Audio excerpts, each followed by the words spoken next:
Is the deadlock between the grant agency SASSA and the South African Post Office, and they're once again due to appear. In fact, they should be there already as we're speaking before the Public Accounts Committee on the Social Development Portfolio Committee. Somebody who's been watching that story for us is Lukhanyo Calata. Let's join him now and find out exactly what's been going on. Lukhanyo, thanks for joining us. Take us through. They were given a deadline. Are they before the committee now? Do you have any idea what transpired? Peter, good evening.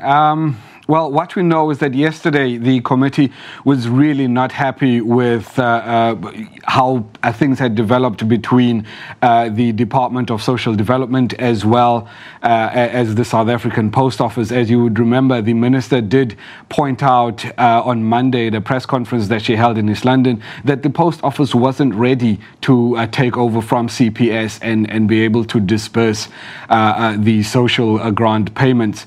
Yesterday then the committee was quite tough on the minister and SAPO, basically telling them to go and get into a meeting and essentially not leave there up until they come out with some form of solution.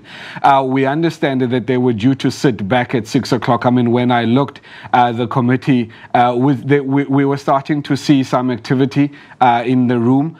Where they're bound to meet, but I mean, I had to come here and get ready to come and talk to you. So the latest that I can tell you is that yes, they are expected to meet, but unfortunately, I don't have the latest yet, as obviously I can't follow that and be here talking to you, Peter. All right. So no leaks at all from any of the committee members about the state of agreement or disagreement, or have they even moved closer? No idea. Nothing has come through or leaked out of those negotiations.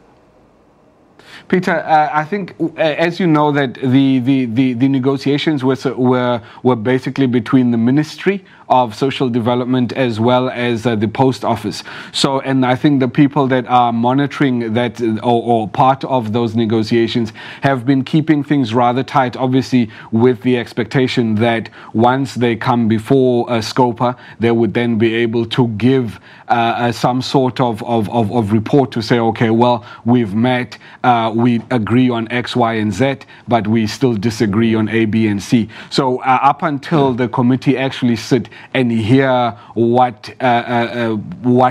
progress has been made, if any, Peter, unfortunately, I would be speculating. The committee chair has been speaking to the media, and as you were saying earlier on, you know, these parties, both of them came in for a tough time yesterday, and he even hinted that they might even call for a vote of no confidence in the minister. So this is almost, I guess, last chance saloon for these two parties. That it is indeed. I mean, I'm not sure if you've ever met Themba Godi. When we see him walking around here in the offices, he's a really likable guy.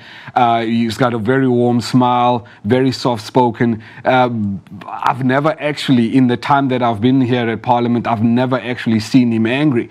So for me to have witnessed, his approach yesterday, to witness how upset he was at how things have been unfolding, the fact that, that he's threatening a vote of no confidence against the minister, and then letting the President Jacob Zuma deal with, that recommendation from Parliament. He's not in a very good space, and it's understandable, Peter, that he would obviously be upset because, the department has had, I think, about 7 months now. We only left with 5 more months up until the end of April 2018. As the Constitutional Court had said, that by then the department must be able to cut its ties with CPS.